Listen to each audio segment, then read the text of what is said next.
Hello प्यारे बच्चों, स्वागत है फिर से आपका हमारे सुंदर से चैनल केमिस्ट्री यूरेका में। और बच्चों, आज हम आपको जो रसायन विज्ञान का जो आपका पेपर आ रहा है उसकी तैयारी करा रहे हैं। तो पहले चैप्टर के और कुछ एक क्वेश्चन दूसरे चैप्टर का है, उसके हमने क्वेश्चन तैयार किए हैं क्लास 11th के लिए। ठीक, तो उसमें क्या है देखिए, बहुविकल्पी प्रश्न ये दे रखे हैं। पहला है बहुत ही आसान है, जल्दी हो जाएंगे, इसलिए हमने पहले ही उसको लिख लिया है जिससे कि हमारा जो टाइम है वो ज़्यादा से ज़्यादा बच जाए। तो द्रव्यमान का जो एसआई मात्रक होता है, द्रव्यमान का जो एसआई मात्रक है वो क्या होता है बच्चों, यहाँ पर बताइए किलोग्राम। क्या होगा एसआई मात्रक, क्या होगा किलोग्राम। द्रव्यमान का किलोग्राम होता है और समय का सेकंड होता है, समझ में आ गया। और लंबाई का, अगर लंबाई मापते हैं तो उसका मीटर होता है ना। MKS पद्धति आपने पढ़ी होगी, मीटर किलोग्राम सेकंड, MKS याद कर लीजिए। तो पदार्थ की मात्रा का एसआई मात्रक, पदार्थ की मात्रा को किस में मापते हैं, तो पदार्थ की मात्रा के लिए मोल होता है। क्या होता है, मोल। घनत्व का एसआई मात्रक, घनत्व क्या होता है बच्चों, घनत्व होता है आपका, घनत्व बराबर क्या होता है, द्रव्यमान बटे आयतन। ये घनत्व का फॉर्मूला होता है। यानी कि इकाई द्रव्य आयतन में, इकाई आयतन में उपस्थित पदार्थ के द्रव्यमान को क्या कहते हैं, घनत्व कहते हैं। अब इकाई आयतन देखिए, इकाई आयतन यानी कि आयतन को आप एक मान लेंगे नीचे, जब एक मान लेंगे नीचे इकाई, तो उसमें जो द्रव्यमान होगा उस समय वो घनत्व के बराबर हो जाएगा। तो इकाई आयतन में उपस्थित पदार्थ के द्रव्यमान को क्या कहते हैं, घनत्व कहते हैं। अब इसमें द्रव्यमान क्या क्या होता है, किलोग्राम एसआई मात्रक। ठीक, किलोग्राम बटे आयतन का क्या होता है, मीटर क्यूब, मीटर गुणा मीटर, मीटर गुणा मीटर। तो या ये हो जाता है आपका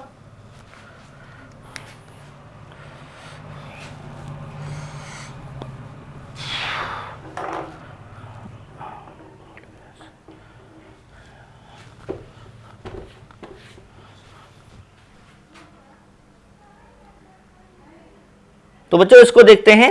जैसे घनत्व क्या होता है, घनत्व होता है आपका द्रव्यमान बटे आयतन।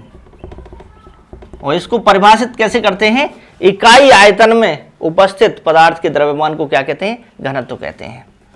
ठीक, तो आयतन अगर एक मान ले तो द्रव्यमान घनत्व के बराबर हो जाएगा। तो इसका है इसका होगा किलोग्राम, इसका होगा आयतन मीटर क्यूब, मीटर की घात 3। तो यहां पर जब मीटर की घात 3 को ऊपर ले जाएंगे तो किलोग्राम मीटर की पावर -3, ये प्लस वाली जो पावर है ऊपर जाने पे प्लस माइनस में हो जाएंगी।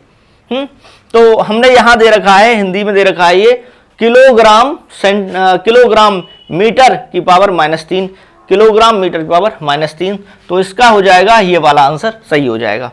फ़ारेनहाइट स्केल पर जल का हिमांक होगा। हिमांक कहते हैं जिस ताप पर जल जम जाएगा या कोई भी द्रव है वो जम जाए, फ्रीज हो जाए। तो वैसे डिग्री सेल्सियस में तो 0 डिग्री सेल्सियस होता है, फ़ारेनहाइट में कैसे कन्वर्ट करेंगे।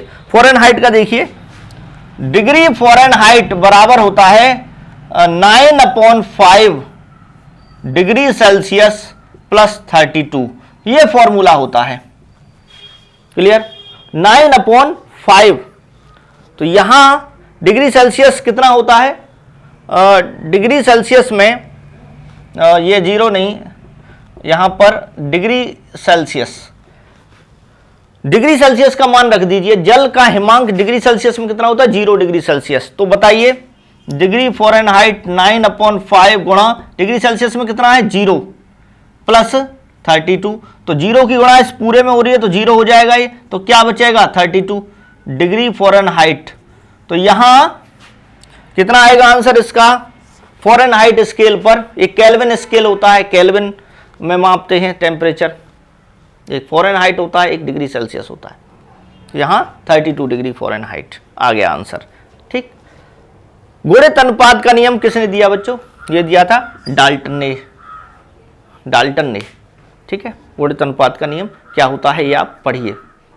जब दो या दो से अधिक जो तत्व हैं आपस में मिलकर दो या दो से अधिक पदार्थ बनाते हैं, यौगिक बनाते हैं, तो एक तत्व के जो समान द्रव्यमान दूसरे तत्व के विभिन्न द्रव्यमानों से अभिक्रिया करते हैं तो उनमें आपस में क्या होता है, सरल अनुपात होता है। यानी जो भिन्न भिन्न द्रव्यमान समान द्रव्यमान से जो क्रिया करते हैं दूसरे तत्व के, उनमें आपस में सरल अनुपात होता है। ऐसे आपस में ये आपको थोड़ा हो सकता है समझ में ना आ रहा हो, लेकिन इसको अलग से हम बता देंगे। इतना याद रखिए, डाल्टन ने इसको दिया था।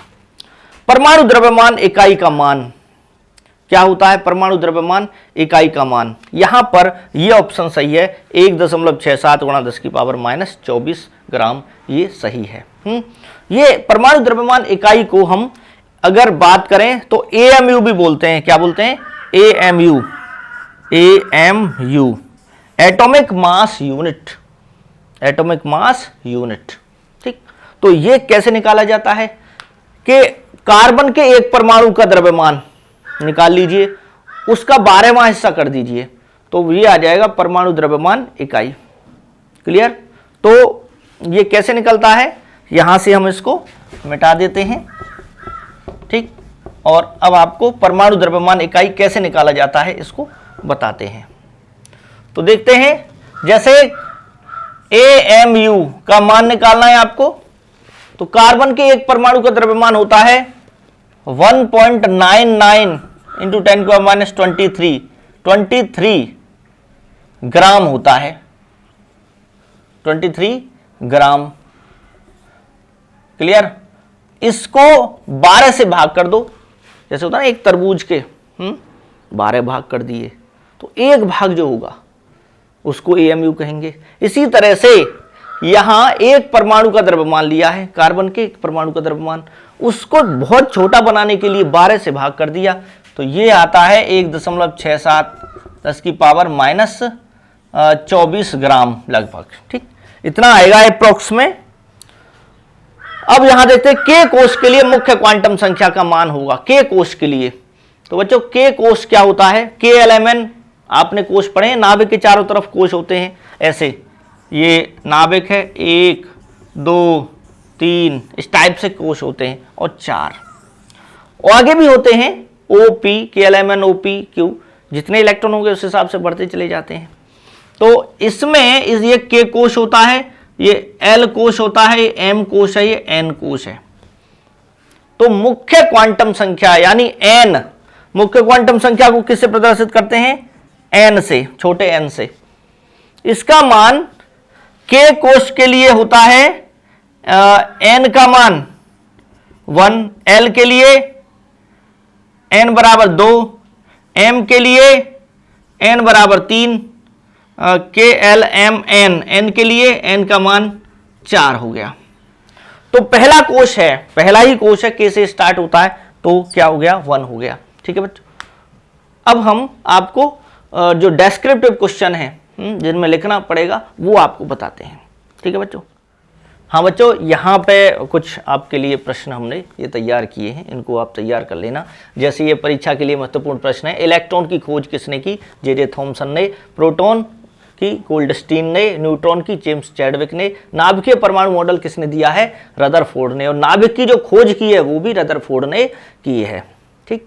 जो अल्फा किरणों को डाला था गोल्ड फॉइल पर, सोने की पतली जो पन्नी थी उस पर अल्फा किरणों को डाला था, ठीक, और उसके आधार पर उन्होंने मॉडल दिया था, तो उसे रदरफोर्ड का नाभिकीय मॉडल कहते हैं।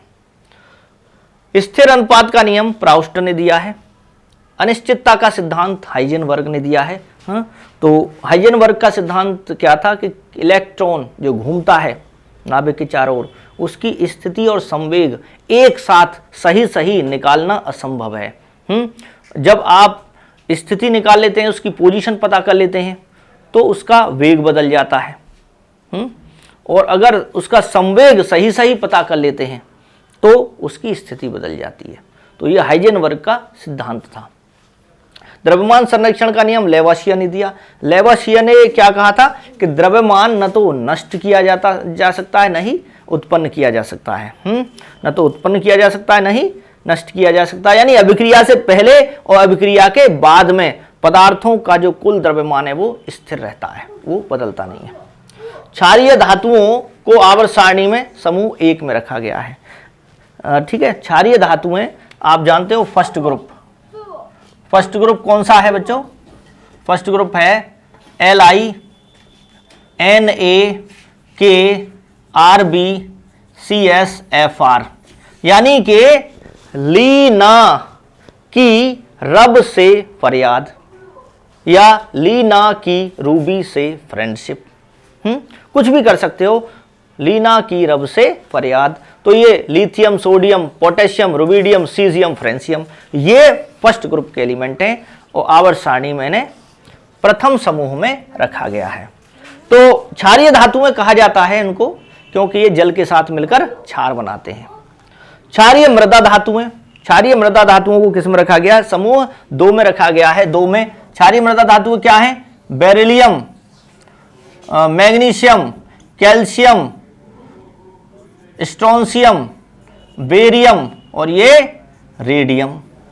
ठीक, तो इसको भी याद आप कर सकते हो, जैसे बेटा मांगे कार, स्कूटर, बाप रोए, है ना। खुश थोड़ी होंगे वो, अगर कार बेटा मांग रहा है, कार चाहिए, मोटरसाइकिल चाहिए। ठीक है, तो वो दूसरा है बेगम मजनू का सर बारूद से रगड़ा, ये भी ठीक है। दोनों तरीके से आप उसको जैसे चाहो कर सकते हो।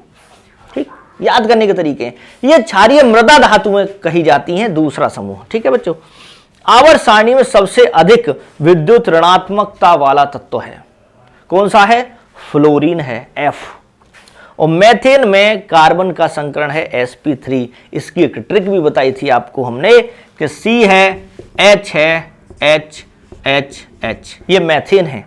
चतुष्फल की आकृति होती है। ये कितने परमाणुओं से जुड़ा हुआ है? 1 2 3 4। कार्बन यहाँ 1 2 3 4 से जुड़ा हुआ है। ठीक, समझ में आ गया? तो 4 से जुड़ा हुआ है, तो 4 ही संकरित कक्षक बनेंगे, तो sp3 यानी 3 p और 1 s, कितने हो गए? कुल 4। समझ में आ गया? तो संकरण निकाल सकते हो किसी का भी, और भी मैं बताऊंगा ऐसे क्वेश्चन आपको। तो ये बच्चों, ये आपके इनको आप फटाफट याद कर लेना। ठीक, अब आगे और बताते हैं। हाँ, तो बच्चों और क्वेश्चन अब हम देखते हैं। ठीक है, तो क्वेश्चन यहाँ पर कुछ 2 नंबर वाले देखते हैं। तो यहाँ मैं मोलरता, ठीक, एक साथ लेके दे रहा हूं। मोलरता, मोललता, मोललता, मोल अंश, मोल अंश और द्रव्यमान, प्रतिशतता को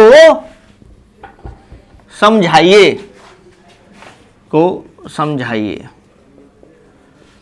ठीक, तो ये तीनों प्रश्न जो हैं वो शॉर्ट में बताऊंगा आपको मैं। जैसे मोलरता है, तो 1 लीटर विलयन में उपस्थित विलय के मोलों की संख्या क्या कहलाती है?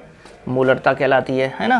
तो उत्तर आप लिख सकते हैं इनके। पहले आपको परिभाषा लिखनी होती है, फिर आप उसका सूत्र लिखना होता है। तो मोलरता क्या होती है?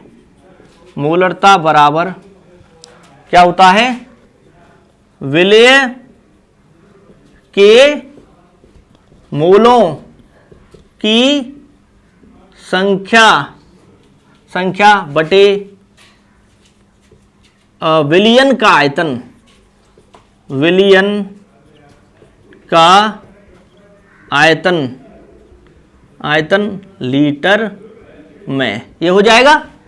ठीक है, तो 1 विलयन के 1 लीटर, विलयन के 1 लीटर में उपस्थित विलय के मोलों की संख्या क्या कहलाती है? मोलरता। और इसकी यूनिट हो जाएगी मोल प्रति लीटर। यूनिट क्या हो जाएगी? इकाई इसकी मोल प्रति लीटर। ठीक है, मोललता देखिए, मोललता क्या हो जाएगी? विलय के मोलों की संख्या बटे विलायक का द्रव्यमान किलोग्राम में। तो ये इसको भी परिभाषित कर सकते हो आप, कैसे होगा, बहुत सिंपल है। विलायक का द्रव्यमान किलोग्राम में, यानी 1 किलोग्राम, अगर इसको कर दो 1 किलोग्राम विलायक में उपस्थित विलेय के मोलों की संख्या क्या होती है, मोललता। इसको छोटे m से दिखाते हैं, इसको बड़े m से दिखाते हैं। बड़े मियाँ तो बड़े मियाँ, छोटे मियाँ सुभान अल्लाह। यहां देखिए m। अब मोल अंश, मोल अंश क्या है, मोल अंश अगर दो आपके अवयव हैं, जैसे चीनी और पानी, दोनों हैं, चीनी और जल है, तो दो अवयव हैं। अब मान लीजिए आप चीनी के मोल अंश निकालना चाहते हैं। मोल अंश को या मोल प्रभाज को हम काई से प्रदर्शित करते हैं, काई से, x की तरह बनता है, ठीक। तो ये क्या होता है कि जिसके भी आप निकालना चाहते हो मोल प्रभाज, तो जैसे नंबर 1 अवयव है, नंबर 1 अवयव है चीनी मान लो, नंबर 1, या जल मान लो, वो ज्यादा होता है, ठीक है। तो जल है, तो उसके क्या लिखेंगे हम कि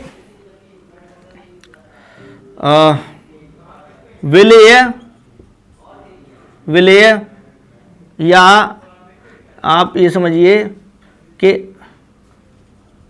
अवयव 1 के मोलों की संख्या बटे 2 अवयव हैं, 1 और 2, ठीक। 1 को मान लिया अवयव 1 है आपका क्या, जल, और दूसरा है चीनी, क्या है, चीनी, ठीक। तो 1 के अवयवों के मोलों की संख्या, अब तो फिर अपॉन क्या होगा, अवयव 1 के मोल प्लस अवयव 2 के मोल, ठीक। इस तरह से निकल जाएगा। और इसको हम n1, मोलों की संख्या को n से प्रदर्शित करते हैं, n1 प्लस n2 हो जाएगा।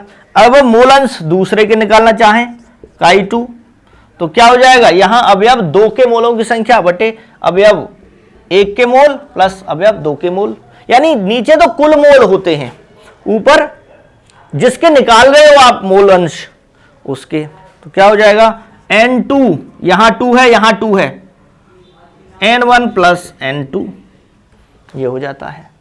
मोल अंश निकाल देंगे और लास्ट बचता है द्रव्यमान प्रतिशतता, ठीक।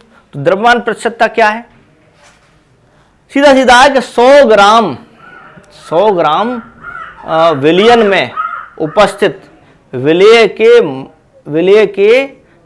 की मात्रा को क्या कहते हैं, द्रव्यमान प्रतिशतता कहते हैं, ठीक। 100 ग्राम में, प्रतिशतता का मतलब है 100 ग्राम विलयन में उपस्थित विलेय की ग्राम में मात्रा को क्या कहते हैं, द्रव्यमान प्रतिशतता, ठीक है। तो इसको हम कैसे लिखेंगे, यहां से मैं इसको रफ किए देता हूं, इतना पार्ट हमारा हो गया है। तो अब देखते हैं द्रव्यमान प्रतिशतता, ठीक है। अगर केवल फॉर्मूले भी याद कर लोगे तो भी हो जाएगा। द्रव्यमान प्रतिशतता, और W/W इसको बोलते हैं, W/W। ये क्या है, द्रव्यमान प्रतिशतता, 100 ग्राम विलयन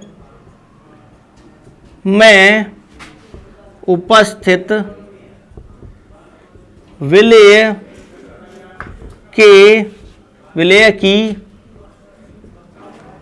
ग्राम में मात्रा को द्रव्यमान प्रतिशतता कहते हैं, ठीक। तो द्रव्यमान प्रतिशतता को कैसे परिभाषित करेंगे, यानी मास परसेंटेज, द्रव्यमान प्रतिशतता W/W परसेंटेज। तो यहाँ क्या लिखेंगे, विलेय की ग्राम में मात्रा, ग्राम में मात्रा देखिए W होता है वेट बाई वेट, हाँ, ग्राम में मात्रा बटे विलियन की ग्राम में मात्रा गुणा 100 परसेंटेज। ठीक, तो ये भी W, ये वेट बाई वेट, ये हो जाएगा बच्चों। ये प्रश्न कैसा लगा, आसान है, इस तरह के प्रश्न ही आपके एग्जाम में आएंगे, तो तैयारी कीजिए। और वीडियो हम आपको भेजते रहेंगे किस तरह से आपको पेपर आपका जल्दी ही है। ठीक है बच्चों, तैयारी कीजिए। हाँ, थैंक्स फॉर वॉचिंग। जय हिंद, जय भारत।